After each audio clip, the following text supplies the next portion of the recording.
Hello everyone, welcome back to the channel smart study point. आज की video insurance sector के aspirants के लिए या फिर तो बैंकिंग सेक्टर के एस्पिरेंट्स के लिए इंपॉर्टेंट रहने वाली है, क्योंकि हम बात करने वाले हैं ओरिएंटल इंश्योरेंस कंपनी लिमिटेड ओआईसीएल के ने जो हाल ही में अपना रिक्रूटमेंट एओ रिक्रूटमेंट की नोटिफिकेशन जारी की थी, उसे हम डिस्कस करेंगे इस पूरे वीडियो में। तो अगर आप प्रिपेयर कर रहे हो इंश्योरेंस एग्जाम्स की या फिर तो बैंकिंग की या फिर तो किसी भी स्टेबल गवर्नमेंट पीएसयू जॉब की तैयारी आप कर रहे हो, तो ये वीडियो आपके लिए इम्पोर्टेंट हो सकती है। और इस वीडियो को आप एंड तक ज़रूर देखें। इसमें हम पूरा डिस्कशन करेंगे कि ये एक्चुअली में ओवाईसीएल एओ जो है, ये है क्या? उसके अलावा जो ये पोस्टिंग्स वगैरह होंगी, वो कहाँ-कहाँ पे होंगी? आपकी सैलरी क्या होगी? एलिजिबिलिटी क्या होगी? कौन-कौन इसके लिए एलिजिबल हो जाते हैं? और इसके साथ ही साथ में हम देखेंगे कि किन-किन चीज़ों की वैकेंसी आई हुई है। इसमें टोटल 2 पोस्ट हैं, तो वो हम डिस्कस करेंगे। एज लिमिट क्या होने वाली है मिनिमम और मैक्सिमम, सारे कैटेगरी के लिए हम सारे एज लिमिट को हम देखेंगे। उसके बाद सिलेक्शन प्रोसेस क्या होने वाला है, कितने स्टेजेस में आपके एग्ज़ाम्स होंगे, क्या-क्या सब्जेक्ट्स रहेंगे उसके अंदर में और इसमें कोई टाइम बाउंड है या नहीं, हम वो भी देखेंगे। कुछ जॉब्स में आप देखोगे कि आपके जो टाइम बाउंड होते हैं, वो आपको मेंशन किए रहते हैं, तो हम इसमें वो भी हम देखते हुए चलेंगे।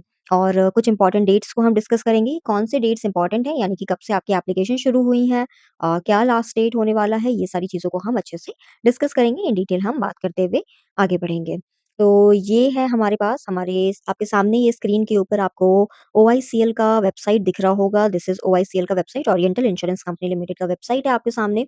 अगर हम नीचे चलें तो हमें यहाँ पे ये advertisement of recruitment of L journalist and Hindi officers 2025 for information for all, यानी कि बेसिकली एओ की रिक्रूटमेंट हो रही है।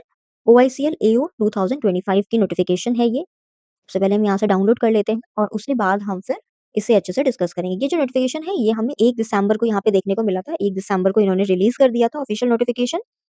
और यहाँ पे मैं जो भी इन्फॉर्मेशन आपके साथ शेयर कर रही हूँ, वो डायरेक्ट ऑफिशियल नोटिफिकेशन के रेफरेंस से है। तो इसमें कोई भी असम्पशन नहीं है, कोई भी र्यूमर नहीं है। अप्लाई लिंक जो है वो अभी भी एक्टिव है, आप अभी भी उसमें अप्लाई कर सकते हो।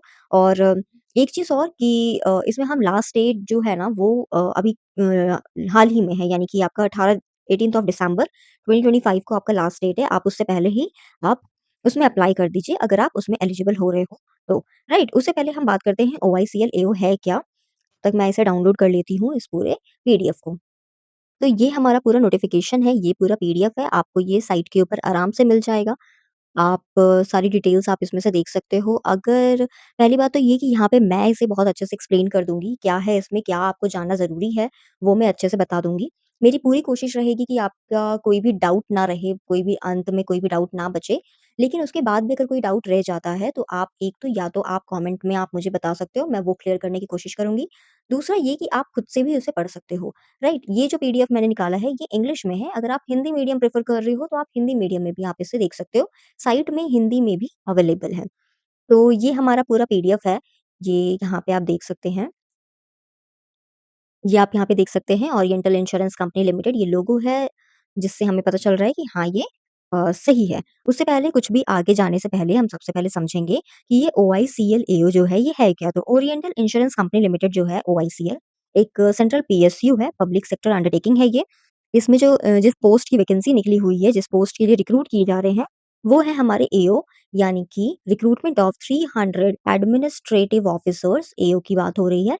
Scale 1 in the oriental insurance company limited. आप डेट देख सकते हैं 1st ऑफ दिसंबर 2025। ठीक है।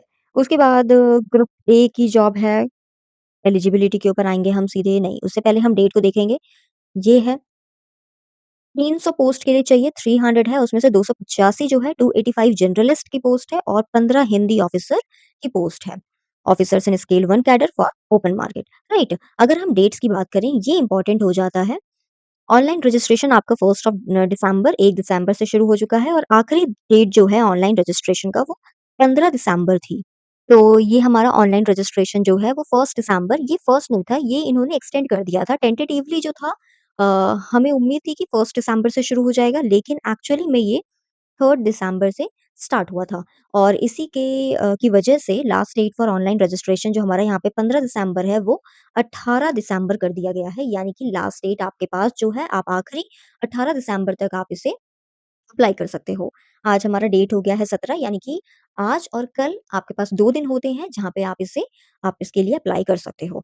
और आपके जो एग्ज़ाम्स होंगे यानी कि प्रीलिम्स यानी कि टियर 1 का एग्ज़ाम जो होगा दोनों ही पोस्ट के लिए जनरलिस्ट हो या फिर तो हिंदी ऑफ़िसर्स हो, दोनों ही पोस्ट के लिए 10 जनवरी 2026 आपके डेट मेंशन किए गए हैं और टियर 2 के एग्ज़ामिनेशन के लिए 28 फरवरी 2026 आपका डेट मेंशन किया गया है। अगर हम नंबर ऑफ पोस्ट की बात करें, अगर हम कैटेगरी वाइज़ हम नंबर ऑफ पोस्ट की बात करें, तो सबसे पहली बात तो हमें ये पता है दैट जनरलिस्ट के लिए आपके पास कितने होते हैं 285 पोस्ट हमें जनरलिस्ट में देखने को मिलते हैं और हिंदी यानी कि राजभाषा जो ऑफिसर्स होंगे उनके लिए यहाँ पे 15 वैकेंसी है और इन्हें हम मिलाएँगे तो ये हमारी टोटल 300 पोस्ट की वैकेंसी निकली हुई है इनकी। ये हमारे पूरे कैटेगरी वाइज़ हमें पूरा मेंशन करके रखा गया है। आप जिस भी कैटेगरी से आप बिलॉन्ग करते हो, आप यहाँ से आप अपनी इस चीज़ को देख सकते हो। जैसे कि अनरिज़र्व्ड के लिए 123 और 7 है, ओबीसी के लिए 68 और 4 है, एससी 42 और 2, एसटी के लिए 24 और 1, ईडब्ल्यूएस 28 और 1 और ये सारे पीडब्ल्यूबीडी वालों के लिए हैं, राइट? उसके अलावा उसके अलावा आपको एक चीज़ यहाँ पे और मेंशन की गई है दैट कैंडिडेट जो है वो एक डिसिप्लिन में ही वो अप्लाई कर सकते हैं। ऐसा नहीं आप दोनों में ही आपने अप्लाई कर दिया यानी कि आपने क्या करा जनरलिस्ट में भी अप्लाई कर दिया और हिंदी भाषा में राजभाषा में भी आपने अप्लाई कर दिया है, हिंदी में भी अप्लाई कर दिया तो वो आप नहीं कर सकते हो। उसके बाद नेशनैलिटी यानी कि एलिजिबिलिटी में आ जाएगा आपकी नेशनैलिटी उसमें आप सिटीज़न ऑफ इंडिया होने चाहिए, subject of Nepal, subject of Bhutan, ये सारी चीज़ें हैं। ये जो कि हर एक एग्ज़ाम्स में एक ही होते हैं, सिमिलर होते हैं। उसके अलावा जो आपको ध्यान देने वाला पॉइंट है वो ये है दैट इज़ सर्विस कंडीशन। इस एग्ज़ाम के लिए सबसे पहली बात तो इसमें ना जो एप्लीकेशन होने वाला है वो कंपैरेटिवली लो जाने वाला है। रीज़न है कि इसमें ये कुछ सर्विस कंडीशंस लगे हुए हैं। एक कंडीशन है इसमें जिसकी वजह से सारे बच्चे इसमें नहीं आएँगे, सारे एस्पिरेंट्स इसमें नहीं आएँगे, सारे कैंडिडेट्स इसमें नहीं आने वाले हैं। वो क्या कंडीशन है? The minimum stay at the initial place of posting will be 3 years आपको 3 साल के लिए आपको यहाँ पे काम करना पड़ेगा। Candidates selected as Hindi officers may be required to continue in the same specialisation for a minimum period of 5 years और any further time as decided as per description of the company. अगर आप जनरलिस्ट के लिए आप apply कर रहे हो तो आपको मिनिमम 3 साल वहाँ पे आपको काम करने पड़ेंगे और अगर आप राजभाषा यानी कि हिंदी के लिए आप अप्लाई कर रहे हो, तो आपको मिनिमम 5 साल या फिर तो उससे ज़्यादा भी हो सकता है, जो भी कंपनी डिसाइड करेगी, आपको उतने टाइम के लिए वहाँ पे काम करना पड़ेगा। तो ये बेसिकली एक कंडीशन यहाँ पे रखी गई है, तो सब इसमें अप्लाई नहीं करेंगे इस रीज़न की वज़ह से, राइट? उसके बाद ये कुछ एमेंडमेंट्स यानी कि आपके सैलरी हो गए एंड पर्क्स हो गए, इसकी बात की गई है यहाँ पे। बेसिक पे आपका 50,925 आईएनआर होगा, यानी कि रुपीज़ में होगा इन स्केल ऑफ ये पूरा यहाँ पे ये देके रखा हुआ है। And at present total emoluments with approximately will be approximately 85,000 per month. आपको कुछ नहीं, कुछ हाँ ना करके भी आपके हाथ में 85,000 पर मंथ आएगा और कुछ उसके अलावा अदर बेनिफिट्स दिए गए हैं। पेंशन स्कीम है, इसके अंदर ग्रेच्युटी हो गया, एलडीएस हो गया, मेडिकल बेनिफिट्स हो गया, ग्रुप पर्सनल एक्सीडेंट इंश्योरेंस वगैरह ये सारी चीज़ें इसके अंदर आपको मिलती है। ये आप रीड कर सकते हो। सिंस मुझे लगता है कि कभी भी कोई भी वैकेंसी आती है, कोई भी रिक्रूटमेंट हो रही होती है, तो उसमें कैंडिडेट के लिए ये वाला जो पोर्शन होता है वो काफ़ी इंपॉर्टेंट हो जाता है क्योंकि एक मोटिवेशन ड्राइवर होता है ये। आप जो कैंडिडेट्स होते हैं इसे देख कर के ही कुछ बच्चे तो हाँ, मोटिवेट होते हैं इसे देख के। अच्छा, इसके बाद अगर हम बात करें एजुकेशनल क्वालिफ़िकेशन की कौन-कौन एलिजिबल है, ये बात कर रहा है एज़ ऑन 30 नवंबर 2025 यानी कि 30 नवंबर 2025 तक आपके पास इनमें से कोई भी क्वालिफ़िकेशन है, तो आप इन पोस्ट के लिए एलिजिबल हो जाते हो, राइट? तो सबसे पहला पोस्ट जो हमारे पास है वो है जर्नलिस्ट ऑफ़िसर का। तो अगर आपके पास ग्रेजुएट डिग्री है, पोस्ट ग्रेजुएट डिग्री है, किसी भी स्ट्रीम से इन एनी स्ट्रीम, किसी भी रिकॉग्नाइज्ड यूनिवर्सिटी से और मिनिमम आपके कितने 60% आने चाहिए, 60% आपके डिग्री एग्ज़ामिनेशन में है और एससी-एसटी के लिए रिलैक्सेशन है दैट इज़ 55% अगर आपने पीजी किया हुआ है या फिर तो ग्रेजुएट हो आप, किसी भी स्ट्रीम से, किसी भी रिकॉग्नाइज्ड यूनिवर्सिटी से और आपके 60% मार्क्स हैं, 60% आप लेकर के आए हो, आप इस जनरलिस्ट ऑफिसर के लिए एलिजिबल हो जाते हो। और अगर आप एससी-एसटी कैटेगरी से बिलॉन्ग करते हो, तो आपके कितने बनने चाहिए? 55% 55% आपके ग्रेजुएट या फिर तो पोस्ट ग्रेजुएट में होने चाहिए। उसके बाद अगर हम बात करें हिंदी यानी कि राजभाषा ऑफिसर्स की बात करें तो मास्टर्स डिग्री होनी चाहिए किसी भी रिकॉग्नाइज्ड यूनिवर्सिटी से किसमें? हिंदी और इंग्लिश आपका एक कंपल्सरी या फिर तो इलेक्टिव सब्जेक्ट होना चाहिए और 60% मार्क्स आप उसमें 60% मार्क्स आपने स्कोर किए हुए हों और अगर आप एससी-एसटी से बिलॉन्ग करते हो तो 55% मार्क्स हो जाते हैं। मास्टर्स डिग्री किसी भी रिकॉग्नाइज्ड यूनिवर्सिटी से अगर आपने इंग्लिश में किया हुआ है, हिंदी आपका कोई भी इलेक्टिव या फिर तो कंपल्सरी सब्जेक्ट रहा है और 60% है आपके तो आप एलिजिबल हो जाते हो हिंदी ऑफिसर्स के लिए और अगर एससी-एसटी से आते हो तो 55% सेम वही सेम है। ये आप एक बार रीड कर लोगे। मास्टर्स डिग्री किया हुआ है आपने किसी भी रिकॉग्नाइज्ड यूनिवर्सिटी से, किसी भी सब्जेक्ट में हिंदी और इंग्लिश को छोड़ करके किसी और सब्जेक्ट से आपने मास्टर्स डिग्री किया हुआ है किसी रिकॉग्नाइज्ड यूनिवर्सिटी से, लेकिन हिंदी मीडियम से किया है आपने और आपका जो इंग्लिश सब्जेक्ट है वो कंपल्सरी या इलेक्टिव सब्जेक्ट रहा है और 60% आप मार्क्स स्कोर किए हो, तो आप एलिजिबल हो जाते हो। एससी-एसटी के केस में 55% है। या फिर तो मास्टर्स डिग्री आपने किया है रिकॉग्नाइज्ड यूनिवर्सिटी से किसी भी सब्जेक्ट में हिंदी या इंग्लिश को छोड़ करके इंग्लिश मीडियम में और हिंदी आपका कंपल्सरी या फिर तो इलेक्टिव सब्जेक्ट रहा है और आपने स्कोर किया हुआ है 60% तो आप एलिजिबल हो जाते हो। एससी-एसटी के केस में 55% है। या फिर तो मास्टर्स डिग्री आपने किसी भी रिकॉग्नाइज्ड यूनिवर्सिटी से किया हुआ है, किसी भी सब्जेक्ट में हिंदी, इंग्लिश को छोड़ करके with Hindi and English as a compulsory और साथ में आपका कंपल्सरी सब्जेक्ट या फिर तो इलेक्टिव सब्जेक्ट में आपका हिंदी और इंग्लिश दोनों रहा है और आपने 60% मार्क्स स्कोर किया हुआ है, तो आप एलिजिबल हो और एससी-एसटी के केस में 55% मार्क्स होने चाहिए। तो ये पूरा एलिजिबिलिटी था, ये पूरा आपके क्राइटेरिया हैं। अगर आप इनमें से किसी में भी आप फ़ॉल कर रहे हो, तो आप इन दोनों में से किसी में भी आप अप्लाई कर सकते हो, राइट? ये हमारी मिनिमम क्वालिफ़िकेशन है। उसके बाद अगर हम बात करेंगे ऐज की, तो मिनिमम ऐज हमारा 21 ईयर है, यानी कि अगर आप 21 साल मिनिमम 21 ईयर्स के हो, 21 ईयर्स यानी कि ऑब्वियसली आप ग्रेजुएट हो और मैक्सिमम ऐज आपका कितना 30 ईयर्स होना चाहिए 30 नवंबर 2025 तक। उसके बाद है रिलैक्सेशन की अगर हम बात करेंगे एससी-एसटी को 5 साल का है, ओबीसी नॉन क्रीमी लेयर को 3 इयर्स का है, पर्सन विद बेंचमार्क डिसेबिलिटी वालों को 10 इयर्स का है, एक्स सर्विसमैन वगैरह को 5 साल का है, डिफेंस सर्विस से आप आते हो तो 3 साल का, window, divorced women, women legally separated with their husband या हू हैव नॉट रीमैरिड इनके लिए 9 साल का रिलैक्सेशन है और existing confirmed employees of public sector general insurance companies वालों के लिए 8 साल का रिलैक्सेशन है। उसके बाद अगर हम आगे बढ़ेंगे तो आगे आएँगे तो नेक्स्ट हमारे पास है ये सिलेक्शन प्रोसीजर कि क्या है किस तरीके से पेपर होने वाला है, क्या प्रोसीजर रहेगा सिलेक्शन का। तो सबसे पहले तो यहाँ पे फेज़ 1 है जिसे हम प्रीलिम्स कहेंगे, प्रिलिमिनरी एग्ज़ामिनेशन। दोनों के लिए एप्लीकेबल है ये, बी इट अगर आपने जनरलिस्ट के लिए अप्लाई किया हुआ है या फिर तो हिंदी ऑफिसर के लिए अप्लाई किया है तो आपको ये फेज़ 1 आपको देना पड़ेगा। प्रीलिम्स कंसिस्ट करेगा आपका ऑब्जेक्टिव टेस्ट 100 मार्क्स का आपका पेपर होगा, ऑनलाइन मोड में होगा और ये जो टेस्ट होगा वो 1 घंटे का होगा, 1 आवर ड्यूरेशन होगा और 3 सेक्शन में डिवाइडेड होंगे। किस तरीके से होंगे ये हमारे सेक्शंस है यानी कि इंग्लिश लैंग्वेज, ऑब्जेक्टिव टाइप होगा, 30 क्वेश्चंस 30 मार्क्स के होंगे, मैक्सिमम 30 मार्क्स के होंगे और ये आप देख सकते हो अलग-अलग यानी कि सेक्शनल टाइमिंग आपको यहाँ पे देखने को मिलेगी। यानी कि 20 मिनट में 30 क्वेश्चन आपको करने हैं इंग्लिश में, उसके बाद 20 मिनट में 35 क्वेश्चन 35 मार्क्स के आपको रीजनिंग एबिलिटी देखने को मिलेंगे। इंग्लिश और हिंदी दोनों में अवेलेबल है, आपका जो भी मीडियम रहेगा आप उसे चूज़ करोगे। 35 अगेन फिर उसके बाद 20 मिनट्स में 35 क्वेश्चंस और 35 मार्क्स के क्वांट्स रहेंगे, क्वांटिटेटिव एप्टीट्यूड यानी कि मैथ्स। ये सारे आपके बनते हैं 100 मार्क्स यानी कि आपको 1 घंटे में 100 क्वेश्चन्स करके देने हैं, राइट? उसके बाद यहाँ पे इन्होंने मेंशन किया है दैट हर एक कैटेगरी में वो जितने भी नंबर ऑफ वैकेंसीज़ है उससे 20 गुना ज़्यादा स्टूडेंट्स को वो शॉर्टलिस्ट करेंगे मेन एग्ज़ामिनेशन के लिए। मेन एग्ज़ामिनेशन की अगर हम बात करेंगे तो ये हमारा ऊपर का जितना पार्ट ए है वो जनरलिस्ट के लिए है और नीचे जो है वो हिंदी ऑफिसर के लिए है, राजभाषा अधिकारी के लिए है। मेन एग्जामिनेशन जो है वो अगेन हमारा ऑब्जेक्टिव टेस्ट होगा 200 मार्क्स का होगा और 30 मार्क्स का डिस्क्रिप्टिव होगा। टोटल हमारा 230 मार्क्स का होगा। Both the objective and descriptive test जो होगा वो हमारा ऑनलाइन होगा और जो डिस्क्रिप्टिव टेस्ट होगा वो आपको टाइप करके कंप्यूटर पे टाइप करके आपको देना है। इस तरीके से होने वाला है। ऑब्जेक्टिव की अगर हम बात करेंगे तो ये 2.5 घंटे का होगा, 2.5 आवर्स 2.5 घंटे का पेपर होगा ये अलग-अलग सेपरेट टाइमिंग होगा यानी कि सेक्शनल टाइमिंग आपको यहाँ पे देखने को मिलेगा। सेक्शनल टाइमिंग आपको यहाँ पे देखने को मिलेगा और ये नीचे पूरा आपको जनरलिस्ट का आपका पूरा सिलेबस दे करके रखा हुआ है। यानी कि रीजनिंग 45 क्वेश्चन्स होंगे ऑब्जेक्टिव फॉर्म में, 45 मिनट्स में आपको 45 क्वेश्चन्स करने हैं और 45 मार्क्स के होंगे ये। इंग्लिश लैंग्वेज की अगर हम बात करें तो 30 मिनट में आपको 40 क्वेश्चन्स करने हैं और 40 मार्क्स के होंगे ये। जनरल अवेयरनेस की बात करें तो 20 मिनट में आपको 40 क्वेश्चंस करने होंगे और 40 मार्क्स का होगा ये। क्वांटिटेटिव एप्टीट्यूड यानी कि क्वांट्स की अगर हम बात करें तो 40 मिनट में 40 क्वेश्चंस आपको करने हैं और ये 40 मार्क्स का होगा। और आखिरी में हमारे पास टेस्ट ऑफ कंप्यूटर नॉलेज आता है यानी कि कंप्यूटर। ये आपको 15 मिनट में आपको 35 क्वेश्चंस करने हैं और 35 मार्क्स का होगा ये। ये सारे हमारे ऑब्जेक्टिव फॉर्म में यानी कि एमसीक्यू के फॉर्म में आपसे पूछे जाएँगे। और अगर हम डिस्क्रिप्टिव की बात करें तो ये आपका इंग्लिश लैंग्वेज का है, जो कि आपका डिस्क्रिप्टिव नेचर का पेपर होगा। एस्से होगा 20 मार्क्स का और एक ये आपका 20 मार्क्स का एस्से राइटिंग होगा यानी कि आपको कंप्यूटर पे टाइप करना है ये 20 मार्क्स का एस्से और उसके अलावा आपको 10 मार्क्स का ये प्रेसी होगा। ये हो गए आपके 30 यानी कि 30 मिनट्स में आपको ये 30 मार्क्स के नंबर ऑफ क्वेश्चंस आपके 2 रहेंगे यानी कि एक एस्से और दूसरा प्रेसी, राइट?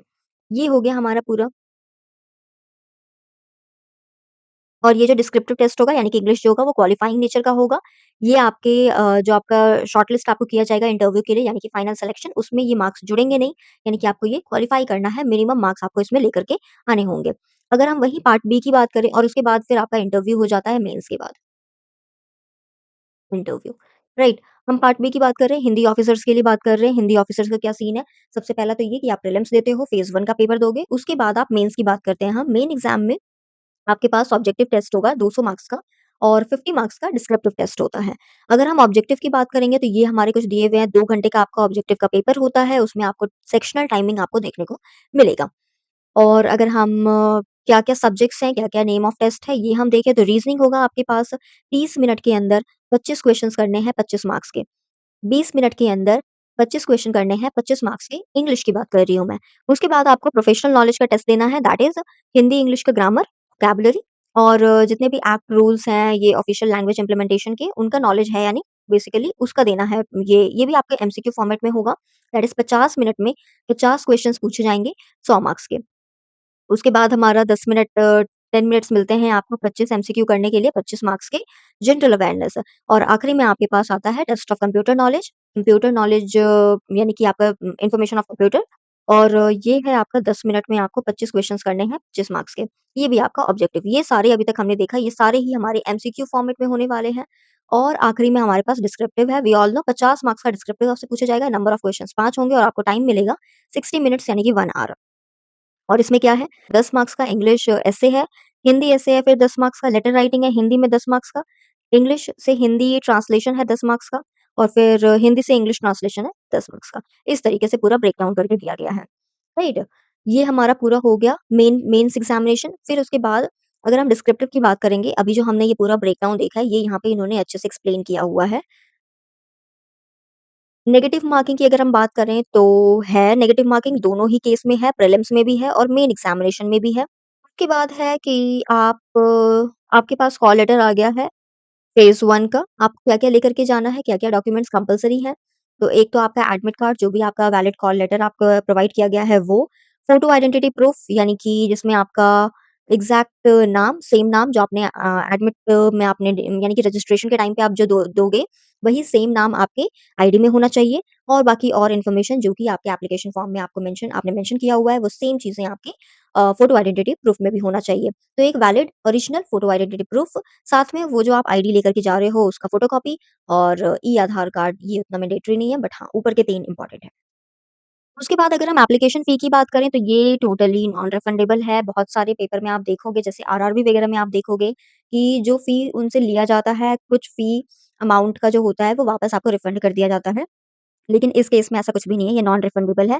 पेएबल ऑनलाइन, ऑनलाइन आप इसका पेमेंट करोगे 1 दिसंबर, 1 नहीं 3 दिसंबर से लेकर के 18 दिसंबर है ये।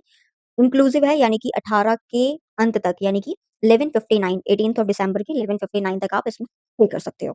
उसके बाद फ़ी की अगर हम बात करें तो अगर एससी, एसटी, पीडब्ल्यूबीडी से आप बिलॉन्ग करते हो तो आपका जो चार्ज लगेगा वो ₹250 लगेगा इंक्लूडिंग जीएसटी और ऑल कैंडिडेट्स यानी कि एससी, एसटी, पीडब्ल्यूबीडी को छोड़ करके बाकी जितने भी कैंडिडेट्स हैं उनके लिए ₹1000 लगेगा इंक्लूडिंग जीएसटी।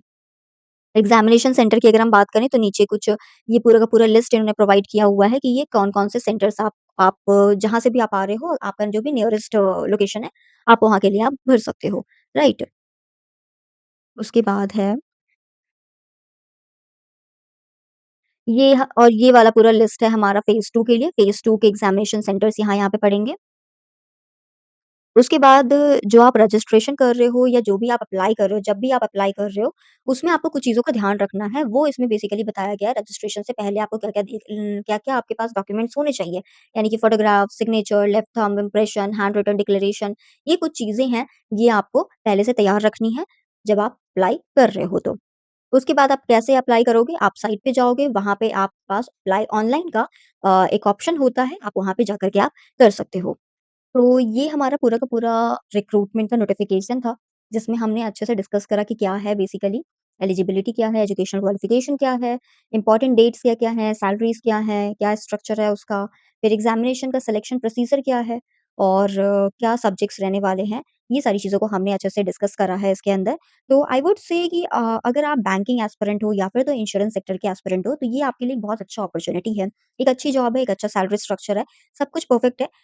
इवन मैं कहूँगी कि बैंकिंग से कम प्रेशर यहाँ पे है और ज़्यादा स्टेबिलिटी आपको ओवाईसीएल में देखने को मिलता है। तो आई वुड से कि आप इसमें ज़रूर अप्लाई करें and if you are applying तो हमें पता है कि लास्ट डेट हमारा 18th ऑफ दिसंबर है 2025।